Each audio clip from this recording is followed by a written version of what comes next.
بسم الله والصلاة والسلام على رسول الله وعلى آله ومن والاه وبعد. أشهد أن لا إله إلا الله وحده لا شريك له وأشهد أن محمدا عبده ورسوله. قال النبي صلى الله تعالى عليه وآله وسلم: إن الحلال بجن والحرام بجن وبينهما مشتبهات لا يعلمهن كثير من الناس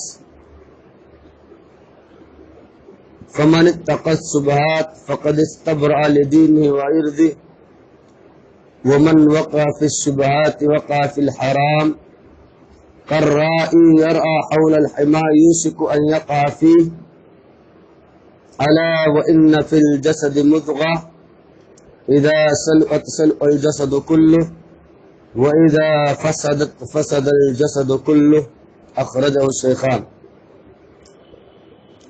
معزز مکرم حاضرین، آپ کے سامنے شریعت کے اصولوں میں سے ایک حدیث پیش کی گئی. امام بخاری اور امام مسلم دونوں نے اسے روایت کیا ہے. راوی حضرت نعمان بن بشیر ہیں. کہتے ہیں کہ روایت کرنے سے پہلے وہ اپنے کان کو پکڑ لیتے ہیں تاکہ لوگ میری بات کو اچھے سے سنیں. اس کے بعد کہتے ہیں کہ میں نے رسول اللہ صلی اللہ علیہ وسلم کو فرماتے ہوئے سنا: ان الحلال بجن والحرام بجن. دیکھو، حلال واضح ہے اور حرام واضح ہے. وبینہما مشتبہات، اور ان دونوں کے درمیان کچھ مشتبہ چیزیں ہیں. حلال واضح ہے، حرام واضح ہے. یہ چیز کرنا حلال ہے، یہ چیز کرنا حرام ہے. اور ان دونوں کے درمیان کچھ مشتبہ چیزیں پائی جاتی ہیں جو دونوں چیزوں سے ٹچ ہوتی ہیں.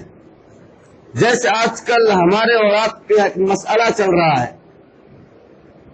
لوگوں نے اس کو ہوا بنا کے کھڑا کر دیا کہ زیورات میں زکوٰۃ نہیں ہے. بینہما مشتبہات کے ضمن میں آتی ہے کہ علماء کا اس میں پہلے سے ہی اختلاف چلا آ رہا ہے. اور زیورات کے زکوٰۃ کا جو مسئلہ ہے، آپ صلی اللہ علیہ وسلم کے پاس ایک عورت آتی ہے. آپ صلی اللہ علیہ وسلم کے پاس عورت آئی، سونا وغیرہ لی ہوئی تھی، پہنی ہوئی تھی. وہ آپ نے فرمایا: کیا تم اس کا زکوٰۃ نکالتی ہو؟ کہا نہیں. کہا کہ کیا سمجھتی ہو تم؟ اللہ کے آداب کو اپنے ہاتھوں میں لیے ہوئے. اس عورت نے نبی کریم صلی اللہ علیہ وسلم کے ہاتھ میں اپنے زیور کو دے دیا اور کہا: اللہ کے رسول، میں اپنے اس زیور کی زکوٰۃ نکال دے رہی ہوں آج ہی سے، مجھ کو نہیں چاہیے جہنم کا عذاب. یعنی نبی کریم صلی اللہ علیہ وسلم کی صاف حدیث. ہو سکتا ہے کچھ اور حدیثیں ہوں، ان حدیثوں کے بارے میں علماء نے یہ اختیار کیا کہ دیکھو، وہ چیزیں جن کا پہننا مرد کے اوپر حرام ہے، یا اسی طریقے سے کچھ چیزیں ایسی ہوتی ہیں جیسے ہیرے ہیں، جواہرات ہیں، تو آدمی ان کا زکوٰۃ کیسے نکالے گا؟ یہ تو نصاب تک بھی نہیں پہنچیں گے. تو نبی کریم صلی اللہ علیہ وسلم کی وہ حدیثیں یہاں پر محمول کی جاتی ہیں. لیکن اب یہ مشتبہ چیز ہے کہ آیا زکوٰۃ نکالا جائے یا نہ نکالا جائے. اب کچھ لوگ لے کے کلپ بنا کے کھڑے ہو جاتے ہیں، کہتے ہیں بھائی زیورات میں زکوٰۃ نہیں ہے، فلاں مفتی صاحب نے کہہ دیا. بھائی فلاں مفتی صاحب سے کیوں لیتے ہو آپ آج ایک مفتی بول رہا ہے، آپ اس کی بات کو لے رہے ہو. اس سے پہلے ہزاروں مفتی نے بولا، آپ ان کی کلپ نہیں بنا رہے ہو. کلپ بنانا تھا آپ کو تو سب کے فتوے کی کلپ بناتے آپ، اور انصاف کے ساتھ کسی ایک کی بات رکھ دیتے وہاں پہ جو سب سے اچھا ہوتا. اب کسی ایک کی بات کو لے کر امت کو اختلاف میں ڈال دینا، جیسا کہ آج ڈال دیا گیا ہے. ضرورت پڑی علماء کو کہ اس کے تعلق سے خاص کتابیں لکھے، اور ٹمپریری طور پر جلد بازی میں بھی لوگوں نے کتابیں لکھی. 2-3 کتابیں آ چکی اس تعلق سے. تو دونوں کے درمیان مشتبہ چیزیں ہیں.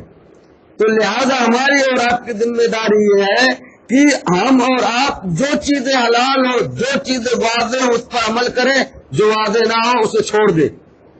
اس کے بعد نبی کریم صلی اللہ علیہ وسلم نے فرمایا فَمَنِ اتَّقَى الشُّبُهَاتِ فَقَدِ اسْتَبْرَأَ لِدِينِهِ وَعِرْضِهِ، جو انسان شبہات سے بچ گیا، مشتبہ چیزوں سے دور ہو گیا، ان کے پیچھے نہیں لگا، تو اس نے اپنے دین کو، اپنی عزت و آبرو کو بچا لیا۔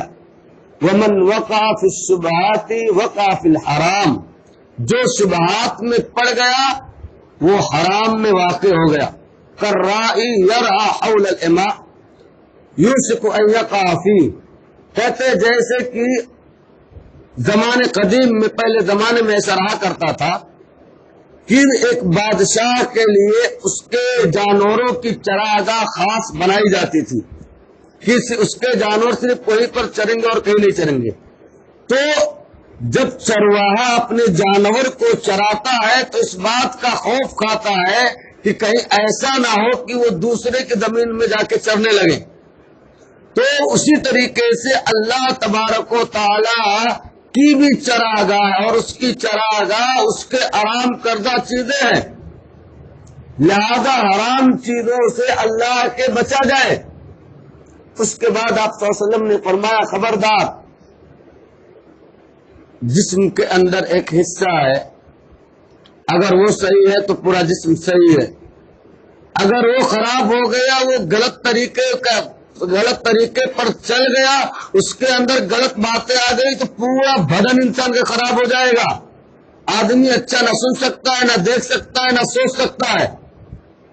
اس کے بعد آپ نے فرمایا الا وہی القلب، یاد رکھو وہ حصہ دل ہے، اور اپنے دل کو محفوظ رکھو۔